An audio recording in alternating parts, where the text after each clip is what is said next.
तर मित्रांनो, आज आलो मी डायरेक्ट मुंबईला. तर गुड मॉर्निंग मित्रांनो, पुन्हा एकदा तुमचं स्वागत आहे आपल्या एक नवीन मिनी व्लॉग मध्ये. आणि आज आलो कॉलेजला आणि इथं बघा पहिलाच लेक्चर आपल्याला इथं एव्ही रूम मध्ये आणला. नंतर मी आणि पाच निघालो. आमचा अचानक मुंबईला जायचा प्लॅन झाला. त्यांची आम्ही गेलो पनवेलला आणि नंतर इथं सिव्सला आम्हाला साहिल आणि भौमिक भेटला. मग आलो आम्ही इथं मुंबईला. नंतर मला मुंबईशी काय घ्यायचं होतं ते घेतला आम्ही पटापट. नंतर मग आम्ही तिकडची गेलो जुडिओला साहिलला बुट्टा घ्यायची होती.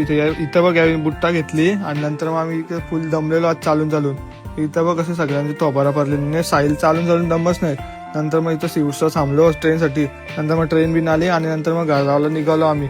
नंतर मग घरा पोचलो आणि नंतर मग आंघोळ केली आणि मस्त फ्रेश झालो जरा. आणि फ्रेश होऊनशी नंतर मग जेवलो आणि जेवणशी मम्मी निस्ती बोलत होती मला किती दिवस. बोलतो चल मला महोत्सवला नाही. मग गेलो महोत्सवला मम्मी सोबत आणि मस्त आज पैठणीचा खेळ चालू होता. तर मम्मीला पण जरा बरा वाटला बघायला. नंतर मग तिकडची गेलो आम्ही रोनागिरी वेफल खावला. मग वेफल घेतला मी आणि मम्मीने मस्त रात्री वेफल खाला आणि नंतर आलो त्यांची घरा. मग मस्त व्लॉग बघत झोपलो. तर चला मित्रांनो, उद्याच्या व्लॉग मध्ये भेटूया. Bye bye.